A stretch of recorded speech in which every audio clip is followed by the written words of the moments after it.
Our week in the Amazon was spent chasing down giant peacock bass on the Jurabashi River. Now, the Jurabashi River is a tributary of the Rio Negro that twists and turns its way south about 200 plus miles. And the Rio Negro is a 1,400 mile long river, and it's a tributary of the Amazon River, which is 4,300 miles. It's a lot of water. To put that into perspective, the United States is about 2,600 miles wide. Not even close to as long as the Amazon River. And the St. Johns River, which is one of the largest rivers in all Florida, only travels 310 miles. Before the trip even started, Scott and I had talked about what our expectations for this trip were going to be. And I said, I just want to come down and experience the culture and have a good time. But to be honest, I had some very specific numbers in my mind. To catch a double-digit fish would be adequate. Now to catch a 15-pounder or more would be the goal, and a fish over 20, I just would be absolutely floored. Our expectations were set. Now these need to be put into action. The Jurabashi River. I think a more appropriate name would be the Jurabashi Wetlands. At the time we fished this river, the water level was up more than 5 feet.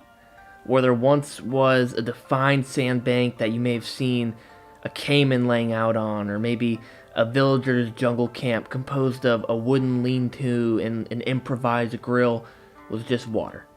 And a lot of it. In your mind, you think of these rivers as giant winding waterways with beautiful defined edges and giant sandy beaches that lead up into a massive rainforest with wildlife exploding out of every corner. But instead, we were confronted with water that covered the banks entirely and seeped hundreds of yards deep into the rainforest.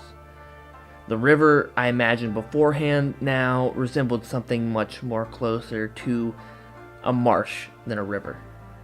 Now, this wasn't necessarily a horrible thing. The raised water level disperses the fish across a vast area of jungle instead of them being concentrated in the winding river system. Now, this made fishing a bit tougher, but it led to some incredible moments of exploration that may not have happened if the water level was lower. All it meant really was that we'd have to work a bit harder to catch fish. Throughout the whole entire week, Scott and I were really committing to tackling into a true trophy peacock bass, throwing these giant choppers. This lure is big and loud and very cumbersome to throw. And damn, did it draw some serious reactions. Oh my god! Holy! Oh my god! But only one trophy-sized fish ever came on the chopper, and it was a 12-pounder that Scott had caught. A good fish, but not the one that we're looking for. We were 6 days into the trip, and I still hadn't caught a double digit. While the majority of the boat was connecting with some serious fish, there had been a 22, a 19, multiple 18-pounders, a 16-pounder, a 13, and several 12-pounders, and more single-digit fish than you could count. I hadn't caught a double digit yet. Now, don't get me wrong. I was still elated with how the trip was going for me. I'd caught one of the biggest butterfly peacocks that the guides had ever seen. Some of the craziest topwater blowups of all time. I caught multiple arowana and wolffish on a frog, which honestly is one of the coolest fishing moments ever for me. But finally, 6 days in, the possibility that I might not catch a double digit this trip was starting to creep up into the back of my head. Missed blowups and missed opportunities suddenly weren't as novel and exciting anymore as they were the first day. They became frustrating and left me feeling desperate for another chance instead of excited for another chance. Now, Scott and I have become really great friends over the past 2 years, traveling to some incredible places together and fishing at home in Florida fairly often. But you spend 12 hours a day for a whole entire week inside of a John boat. It's an easy place for frustration to arise. Oh God, I just got broken. You break. No, it broke it off. Okay. I literally went like this. Can swing on it. That is the swing. You're acting like I did a Bassmaster hooked it on. He hit it and I went. We'd never dwell on it for more than a minute and then be back to joking around. The 3-pounder, ha ha ha ha ha. Could have been a little more gentle, Lawson. With what? Come on. Oh, he's biting my pants, Lawson. Are you kidding me? But as time left for the double digit continued to count down, our frustrations only increased. Throughout the week, we cycled through a handful of lures, but one slowly rose to the top, the subwalk. For the group, it had now produced a 19, multiple 18s, a 16, 13, and some 12s. It was what was really catching the majority of the big fish this trip. So, the plan was simple. Go out, throw subwalk until we cross paths with a giant.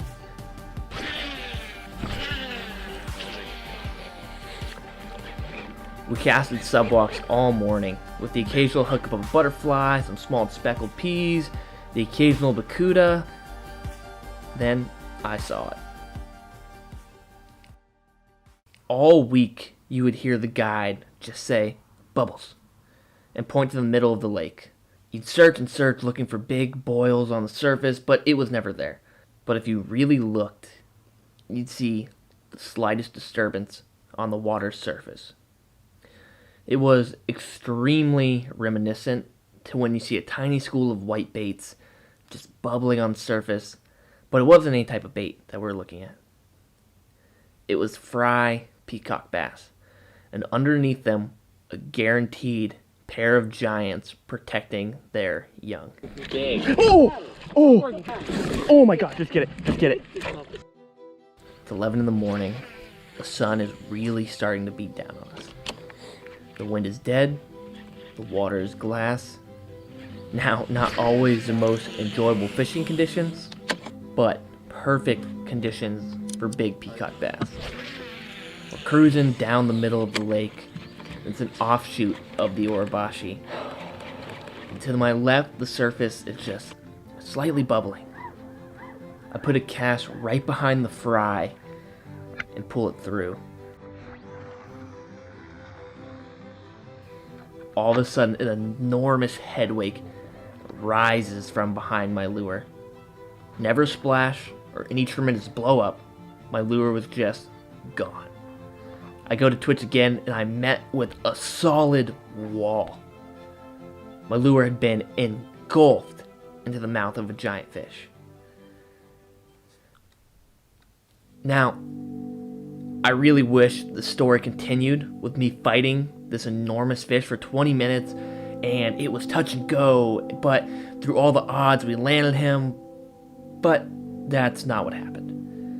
Once I hooked this fish, it dove and ran about 5 yards and swam right up to the boat.